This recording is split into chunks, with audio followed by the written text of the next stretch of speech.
What is going on, YouTube? So in today's video, I'm going to be replacing the oil filter housing gaskets on my 2008 BMW 335i.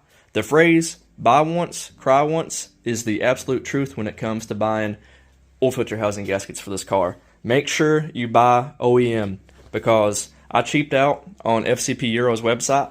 I bought the Elring gasket set, which is half the price, and FCP Euro advertises them as an OEM supplier. So I figured, why not? They're made in Germany. This is a German car. Slap them on. What's the big deal? And not even a month into it, these gaskets are leaking. Well, my main oil filter housing gasket is leaking. My oil cooler gasket, which I'm replacing both, by the way, it's not leaking yet, but my bottom gasket, the actual oil filter housing gasket, is leaking. It's leaking all the way down the side of the block. It's leaving puddles. It's just, I can't stand it anymore. So I went ahead and ordered both OEM gaskets off of FCP Euro. Like I said, I think they were $49 per gasket.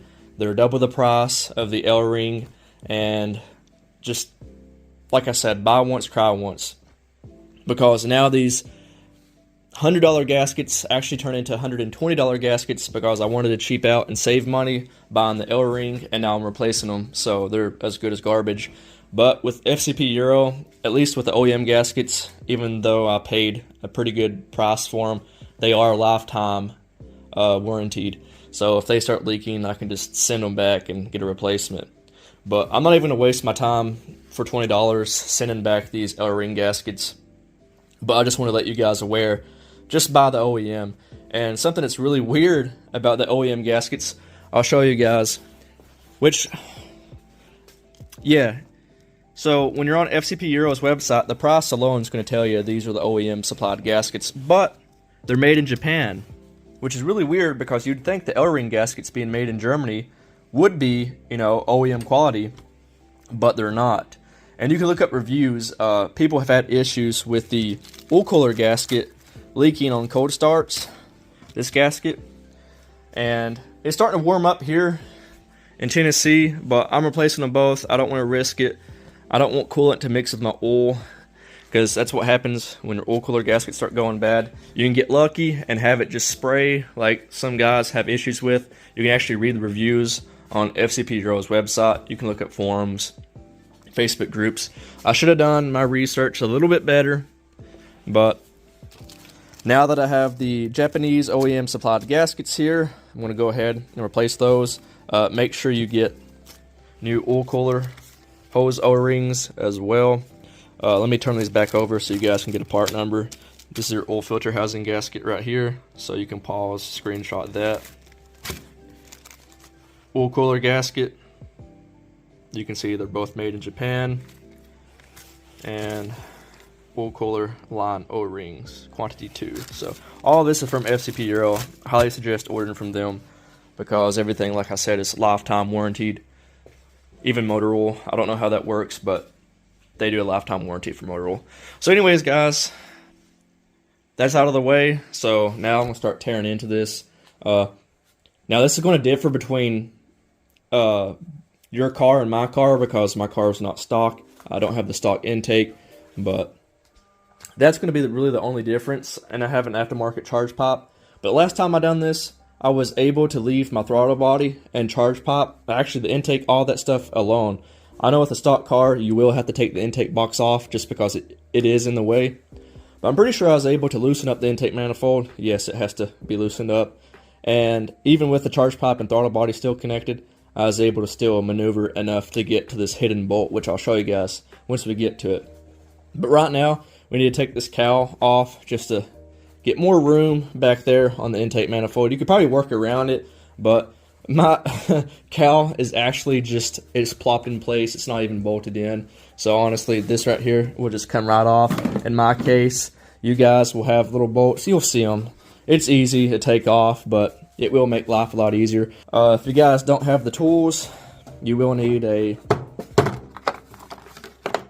E-Torx. Well, this is external and the internal.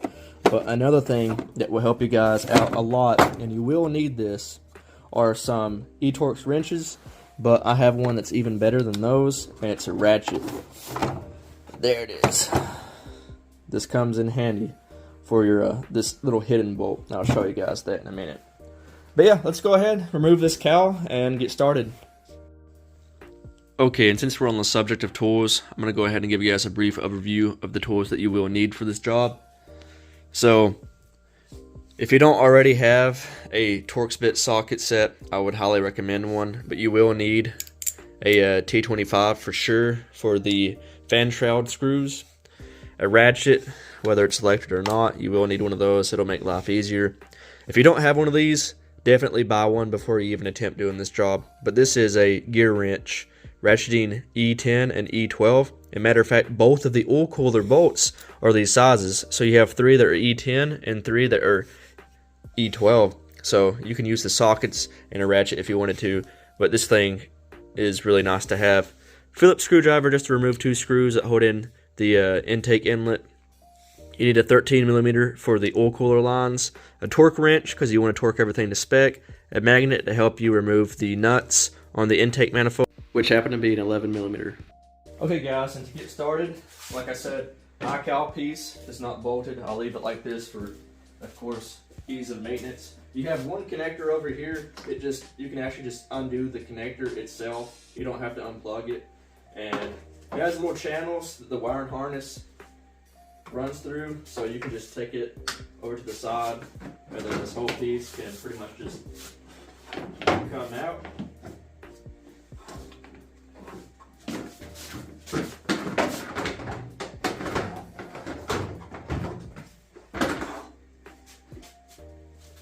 Push it behind one of the shocks and then just kind of maneuver it out, but it's not too hard. Next, I'm just removing these 2 Phillips screws. This holds in that little intake tube.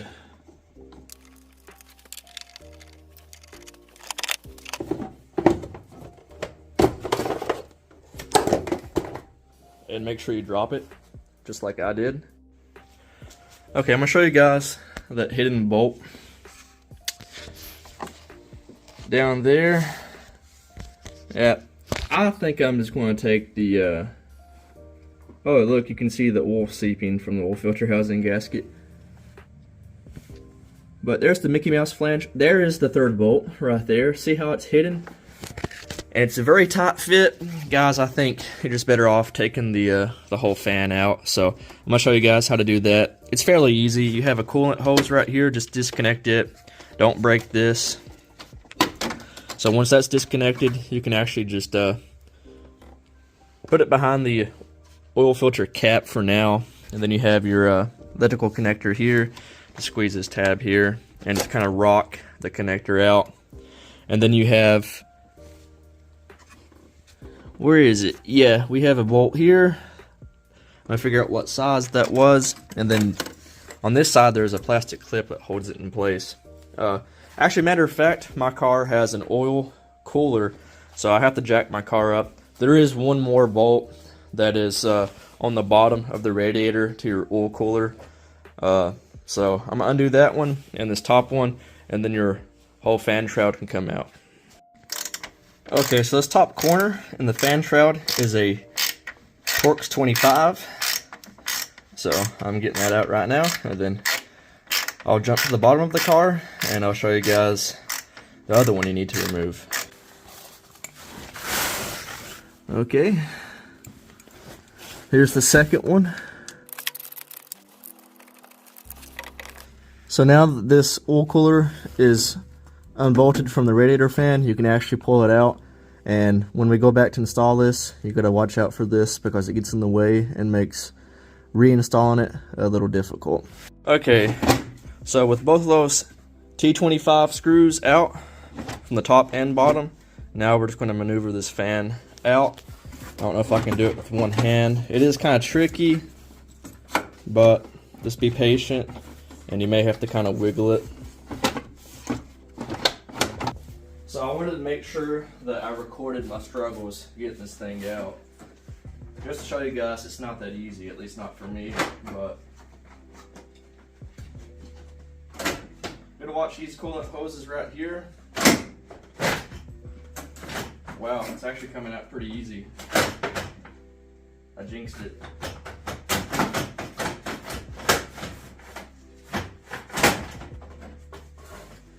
I don't know what all is in the way, but if you wiggle it, it comes right out. So now we have better access to these oil cooler lines and that little tricky Torx fit that I'll show you guys. Okay guys, with the fan shroud removed, you can see we have so much more room to work around, and we can get to that little hidden E10 bolt so much easier. So guys, I highly recommend just removing the fan shroud and not trying to work with it in place, because you also have this Mickey Mouse flange. As you guys can see, mine is aluminum. They are factory plastic, and by this time, age and the heat cycles, they're just prone to breaking and making a huge mess. And another reason a lot of people do the oil filter housing gaskets is because they can leak onto the serpentine belt. The belt can slip off and it can get sucked into your front main seal, and you guys definitely do not want that to happen. The same thing can happen with a leaking Mickey Mouse flange. If the coolant gets on the belt, it can cause it to slip off as well. So if you guys are going to do this job, I would just highly recommend buying an aluminum Mickey Mouse flange and replacing it while you're down here with the fan shroud out of the way. I mean, look, you're right there at it. So like I said, if you guys don't have one of these, I highly recommend that you buy a ratcheting E10 wrench. So I'm going to get in here, and I'm just going to go ahead and I'm going to remove that E-Torx now. Okay guys, just a heads up, if you already have the upgraded aluminum Mickey Mouse flange, it's actually thicker than the factory plastic ones, because when I done this the first time, I had the factory plastic one on, and it must be thinner because I remember this bottom bolt coming all the way out, and it looks like it's bottoming out on the Mickey Mouse flange, but I think I have it backed out enough that the oil filter housing will still come off. So I'm hoping we can work around this. So if you guys already have an upgraded one, just back it out like this until you can't anymore, and then just leave it alone. We still have another bolt here, and then we got to take our intake manifold loose, and that will be the 3 bolts holding in the oil filter housing. And we have a 13mm bolt for these oil cooler lines right here. So go ahead, get some rags, cover up all your pulleys, cover up your belt, put a drain pan under the car, put some cardboard underneath, so if you do have any spillage, you'll be able to clean it up very easily. So let's go ahead and get this bolt out, and we're going to work on loosening up the intake manifold, and it's held together with 11mm nuts. Okay guys, I have an 11mm socket attached to my electric ratchet. Keep a magnet handy just in case when you remove these nuts, you can extract them easily. Our very first 11mm is actually a bolt, and the rest are nuts. You can get to these with the beauty cover on. You just kind of have to work around these vacuum lines, but everything is accessible, and I will show you guys up close once I remove these.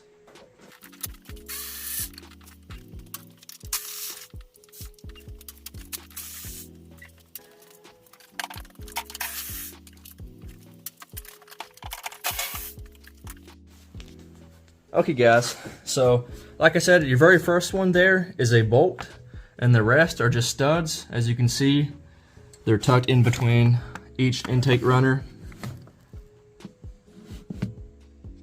And your last one back there. Like I said, I was able to get to them with the beauty cover still intact.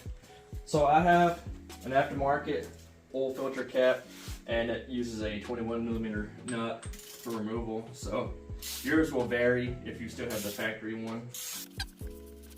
Back it out far enough that you see the oil start to seep around the O-ring.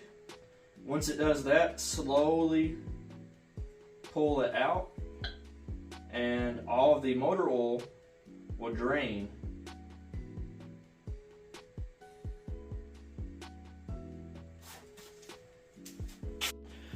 Okay guys, so matter of fact, I am going to remove this beauty cover because we have some vacuum lines here that I'm going to try to disconnect. I think they go to these vacuum canisters, so I can get them out of the way so we don't have to risk breaking these old brittle vacuum lines. So in my case, my beauty cover is only held in with 2 5mm Allen screws. I think they originally come with 3, but when I bought the car, it never had the 3rd one. So once you get those 3 removed, the beauty cover honestly just pulls right up. Then we can get this out of the way. Okay guys, with the beauty cover off, you have access to your valve cover, and I was actually able to unplug the bottom vacuum lines that go to these canisters, and once I done that, they just kind of flop over to the side, and you can see they're out of the way. So I'm going to undo this connector next. You have two O2 sensors right here that run on top of the fuel rail. Just disconnect them, and they also flop over to the side, just like so. You have a brown and a gray harness. So once they're out of the way, we're just going to undo that connector right there. And then we have nothing really in the way except this little wiring harness.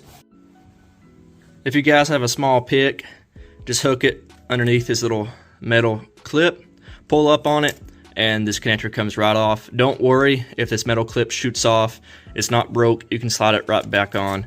So now that's out of the way, you guys can see that little hidden E10, and I think we will have enough room to kind of maneuver this intake manifold out of the way a little bit. You can see I have it pulled, and that should give us some extra room to sneak a socket in there to remove that bolt. Okay guys, so in my case, my BMS aftermarket charge pipe and throttle body did not have to be unbolted or moved at all. All I had to do was just undo those nuts, and you can see I have the intake manifold lifted up just enough to get access to sneak a socket and extension in there to get that top E10 that's hidden underneath the intake manifold. So I'm pretty sure you guys, even with the factory charge pipe, you won't have to disconnect your throttle body or the charge pipe, unless you want to, just in case, not to break it, but I would highly recommend replacing your factory plastic charge pipe with an aluminum upgraded one. So as you guys can see, an extension and socket fits right up in there perfectly. So your intake manifold does not have to come off completely, just raise it up just enough. You don't even have to touch the throttle body or your charge pipe. And as you can see, we have it backed out.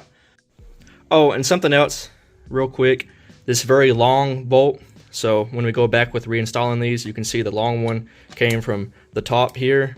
And then this one's like your medium size bolt.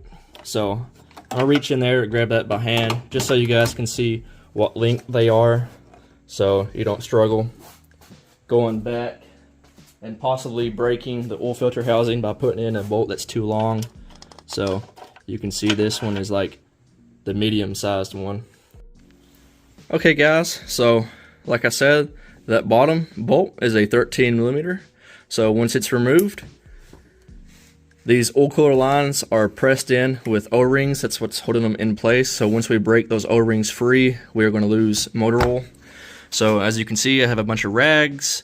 I even have them on the floor just in case, to help collect any of this mess that we're about to make. Okay, as you guys can see, it does make a little bit of a mess.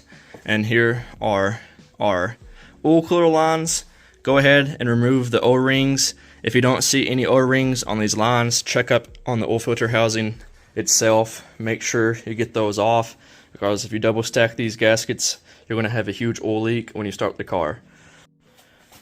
Okay guys, just a heads up, because I forgot. Remember how I told you guys we still had that bottom bolt in there, and it was kind of bottomed out on the Mickey Mouse flange? Well, as you can see, when you lift up on the oil filter housing, the bolt will actually slide up with it, and you can finish unthreading it the rest of the way. It wasn't backed out entirely, but you can still reach down there, undo all the threads, and now the oil filter housing is free to go. But did you guys know that an oil cooler uses coolant to cool the oil? Because apparently I forgot, because we have a coolant hose that's still connected to the oil filter housing. And looking back at it, I remember leaving the coolant hose attached to the oil filter housing. So I went ahead and put an E10 back into the oil filter housing, so I could take an E12 and separate this oil cooler half here. So you have 3 E12s, and the third one is tucked underneath the oil cooler, and you guys can see it there. And I went ahead and put new O-rings on my oil cooler lines there, and I'm gonna go ahead and remove these E12s now. So yeah, we can still do all of this in the car, and that's what I'm going to do, because I think that is the least messiest way, instead of taking all this off, getting coolant and oil everywhere, trying to put it on a bench. because the gaskets have little nubs on them, and these have channels. So we're just going to pull the old gaskets out and snap the new ones in. So that's what I'm going to do. I think that would be the quickest and easiest way to do this. So you guys can remove this coolant hose if you want to and take the whole assembly off and lay it on a bench and replace the gaskets that way. But I think you guys will save a lot more time and make way less of a mess doing it this way. Okay, so you guys can see I separated the oil cooler half there. There's the Elring gasket that I just replaced, so I'm going to remove that, put the new one in. And with the oil cooler half, the bolts, they're all the same length, so you don't have to worry about mixing those up. So just go ahead and clean the mating surface off there. And I have all 3 of the oil filter housing bolts removed. And I have a rag here because it's going to make a mess when I have coolant and motor oil everywhere. So go ahead, try to clean up as much as you can. And I'm going to go ahead and remove this gasket and put the new one in. And what we're going to do, like I said, the easiest way to do this is just go ahead and pull this gasket off, leave the coolant hose attached, and reinstall everything. So I'm just going to use this little orange pick to kind of work in behind this gasket and pull it out. And it sucks taking this out because it's still essentially a brand new gasket. I mean, look, it's still really pliable, but this one's working. But since I'm in here, it's getting an OEM gasket. So the Elring is coming out, and now the OEM is going in place. So here is the new gasket. Like I said, I don't know how this camera's focused right now, but there's little nubs, and those nubs just kind of help the gasket hold itself in place. So just go ahead and get it kind of lined up. Once it's lined up, push it in place, and you can definitely tell, I can just tell right now, that the Japanese gasket is way more flexible and pliable versus the Elring. The Elring, even out of the package, kind of felt firm, but you can definitely tell a difference between the two. So now that we have that one removed, we go ahead and put this one on. So I'm going to lift the oil filter housing up. I'm going to get access to it from the bottom here. I'm going to take my trusty pick, do the same thing with this one. Just try to work this Elring gasket out just like so. I'm going to set the oil filter housing back in place for a second. Now I'm going to take my clean rag here and just wipe the bottom. And now I'm going to take, it doesn't matter which way you put this in. There's not a top or bottom section, they're universal. So same thing here, press it in, the nubs will lock in place. There we go. Now I'm just going to clean the bottom of the block off real good, get all this oil and coolant that has seeped in here out of the way. Since I've already done this, it's only been like a month, everything's still nice and clean here. So I'm going to set this back in place now. Now I'm going to go ahead and start the bolts for the oil filter housing. And remember, your longest one goes up top. So I'm going to go ahead and get that one started. Start it in by hand. Make sure you're not cross-threading it because everything's aluminum, even the bolts on these cars. The one underneath the intake manifold, I'm just going to put it on an extension and get it started this way.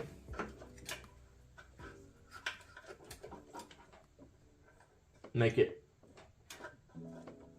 easier to get it reinstalled versus trying to do it by hand because it's a very tight fit in there. Again, start it by hand so you don't risk cross-threading it. And make sure you drop your extension. Okay, so now that we have the top and the bolt underneath the intake manifold started in by hand, and they are threaded nicely. We don't want to thread them in all the way yet because we still have this bottom bolt that we need to get to. So I'm going to see if I can get that in frame for you guys. And this only applies if you have the aluminum Mickey Mouse flange like I do. So what you want to do is leave these bolts, like I said, kind of loose so you can still maneuver the oil filter housing and get it set up in place so you can hand start that bottom bolt because you don't want to cross thread it. And we need to get it started so you can put a wrench to it. So as you can see, I'm just kind of shaking it, trying to get it lined up. And now it looks like this bottom bolt is starting to thread in. So I'm going to thread it in all the way by hand, and then we'll go ahead and torque everything down to spec. So make sure you have a torque wrench. So here's our bottom E10. I'm using my little nifty ratcheting wrench to go ahead and tighten this one up. I'm not going to be able to put a torque wrench to this. So guys, just tighten this up to a common sense kind of torque. Okay guys, so now that we have these 3 bolts kind of torqued by hand, we need to take an actual torque wrench to them and torque them to spec. So the spec on these are 22 Newton meters, and my little 1/4 inch torque wrench is only set up in inch pounds. So 22 Newton meters converted to inch pounds is 198 inch pounds. That's what I have this set to. So we're going to torque all of this to spec. But it's 22 Newton meters if you guys have a torque wrench that has that setting. Okay guys, make sure your oil cooler housing is nice and cleaned off before you reinstall it. So remember your 3 bolts, they're E12s, they're all the same length, so you don't have to worry about mixing them up.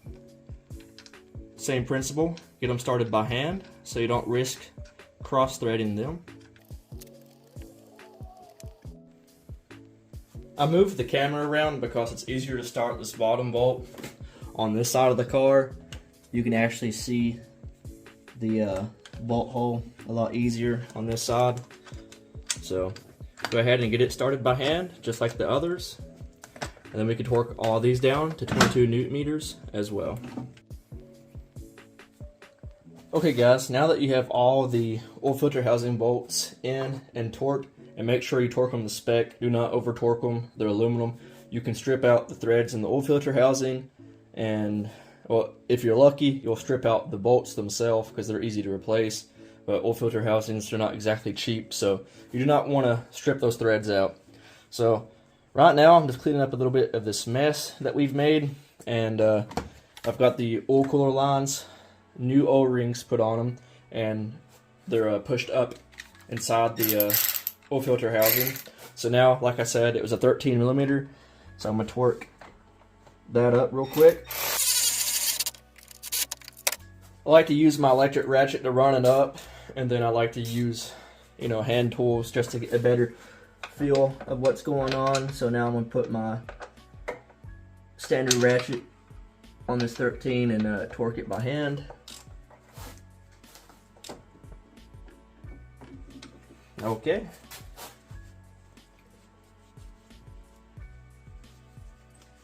Clean off the oil, so that way when we put everything back together we can tell what's fresh and what's old oil. If we can clean all the old oil off, then if there's oil showing up period, then you know you have a leak somewhere. So now that we have all of this situated, I'm going to go ahead and start bolting on the intake manifold. We'll lean over and push the intake manifold back into place. Make sure none of your wires are in the way.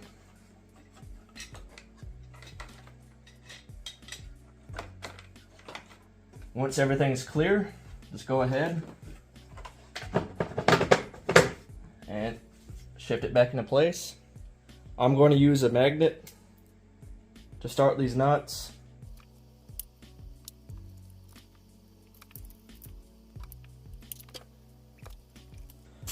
And then remember, our bolt that goes in the very, very front. And everything is an 11. So I'm gonna start from the inside out.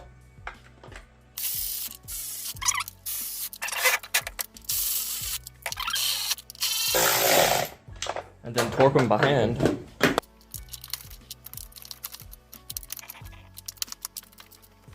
We can go ahead and put our connector back in place. Remember the spring clip, just press it down. That locks that in place. Vacuum lines, go ahead and get them routed over. Your oxygen sensor harnesses, get them laid over.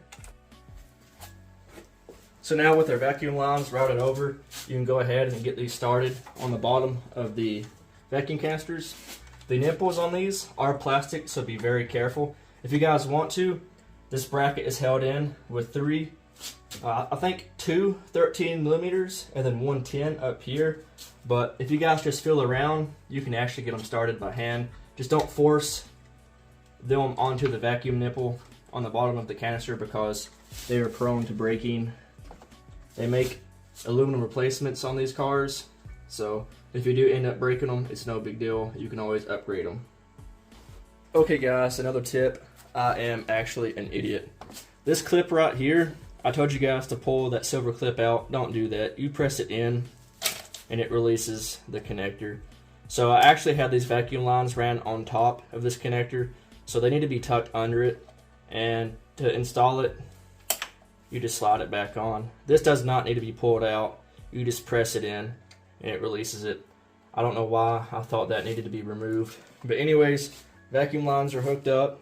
We have our O2 harnesses laid out and they are hooked up as well. So we can go ahead and clean out any debris that may have built up inside your open oil filter housing. Get it cleaned up real good. And then put a new oil filter and tighten down your oil filter cap. So right now I'm just cleaning out any type of debris. Okay, so we have a new oil filter in. Now we're just going to torque down our oil cap. And then I'm going to clean it off real good too because there's some motor oil on it. So we'll try to get everything as nice and clean as possible so we can spot leaks easier if we have any. But we're going to hope that we don't. Okay, now I'm going to snake the beauty cover on.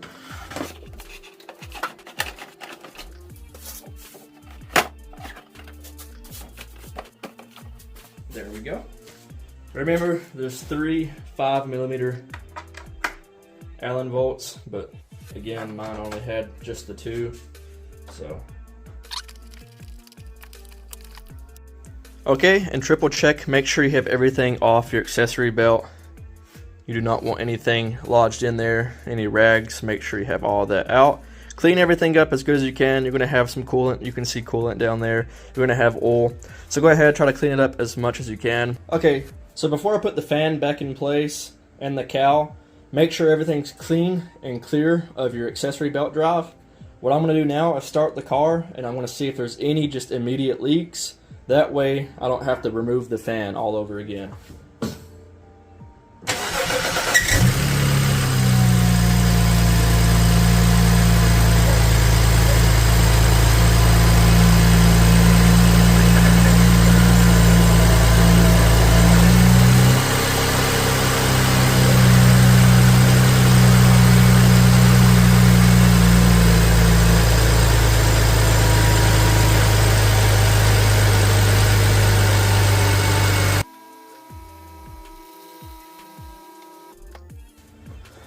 Okay guys, I didn't see any leaks, but I went ahead and I used glass cleaner to kind of clean up the oil filter housing, just to pull out any maybe residual oil that was still trapped in there, so I can double check to make sure we don't have any leaks at all.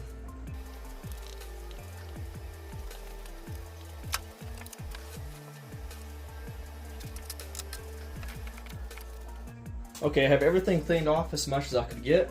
I'm gonna start the car one more time just to see if I see any immediate leaks.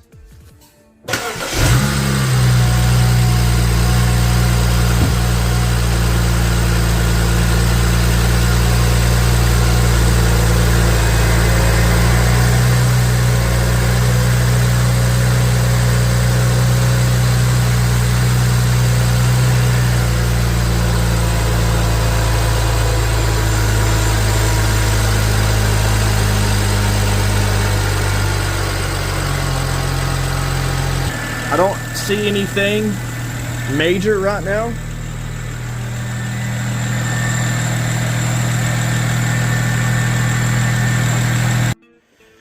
Okay guys, if you don't see any immediate leaks, then we can go ahead and just button everything up. Just put the cowl back on, put our fan back in place. And if you guys want to, with the fan still out, you can go and maybe just hand tighten these E-Torques and your little 13 that holds the oil cooler lines. Other than that, if you have them torqued to spec, I wouldn't worry about it. But since the fan's out, double checking it, it's no big deal. So let's go ahead and do that, get it put back together. Okay guys, now it's time to put the fan in place. So remember, there's a coolant line that runs on top of the fan shroud. Make sure it's still, see how I have mine placed over top of the oil filter cap, kind of like exactly what we done when we removed it. So make sure that it's out of the way. Go ahead and start your fan in place and keep an eye on these oil cooler lines. You might have to push them up against the engine. And it is a tight fit.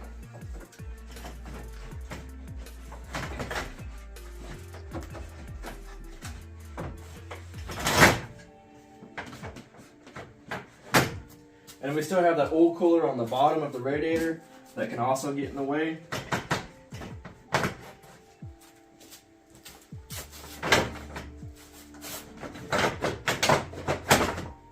And then get this coolant line. You can go ahead and tuck it in place. You have your two T25. You have the one on the top corner.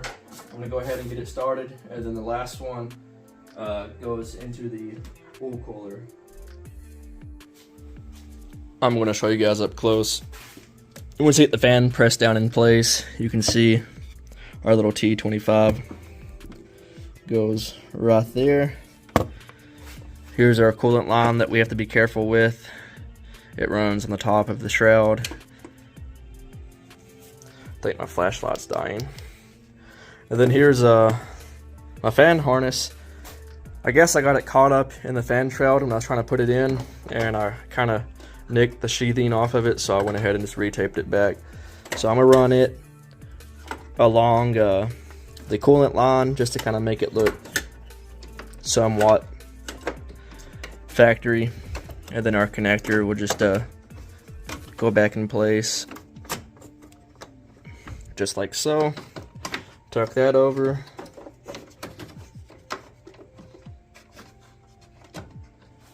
So now all that's left is just jacking the car up, getting the last T25 put on. Okay, so there's actually quite a bit of a mess down here from doing all that work. Right there you can see we've got some oil. One thing I forgot to mention is you guys have probably noticed my skid plate's removed. So yeah, skid plate will have to come off to get access to this. But yeah, you can see it kind of lines up on its own once you get the fan in place. So I'm gonna go ahead, got that ran up with my hand, grab my T25, and I'm gonna go ahead and torque this down. You can see I got some coolant. So you guys probably need to check your coolant level, top it off. And another thing we need to do is bleed our coolant system. I'll show you guys how to do that real quick, because we've definitely got air in the system because we broke the coolant system open. So clean up all this coolant, put the car back on the ground, check coolant level. Okay, so I did have to top mine off a little bit until this little red floaty started raising back up. So remember, these cars are very picky. Make sure you run the blue coolant. This car has 175,000 miles, and I'm so surprised when I bought it, it was still running blue coolant. But we have it topped off. We may need to double check it after we bleed the coolant system, because you know, of course, it's going to circulate the coolant. Okay, and now to bleed the water pump. I'm going to see if I still remember how to do this, but I'm pretty sure you put it on accessories. So hit start twice with the foot off the brake. Don't start the car. There we go. I must have put it on accessory now because now the HVAC controls are on. So go ahead, turn these on max, your fan speed on the lowest setting.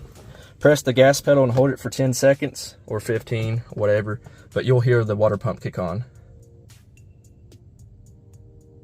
I just heard it kick on. So I'm gonna see if I can let you guys listen to it. So you can hear the water pump, it's bleeding, it's running coolant through the whole system. If you guys have a weak battery, I highly recommend putting it on a tender so that way your battery doesn't die during this process. But it runs for about 10 to 15 minutes. So once you guys let that cycle, it'll turn on and off. That's normal. So you guys can hear it now pumping. So after it runs its cycle, check your coolant level once again. Top it off. You don't have to re-bleed it after that. Drive your car around. Check your oil filter housing. Hopefully it's not leaking anymore. And as always, guys, thanks for watching. Stay tuned for more BMW content. One of these days, I can't wait to finish up maintenance so I can put a big turbo on this car. I want to go single turbo so bad. I can't stand it. But it's one maintenance item after another. But as always, guys, thanks for watching and stay tuned for more BMW content.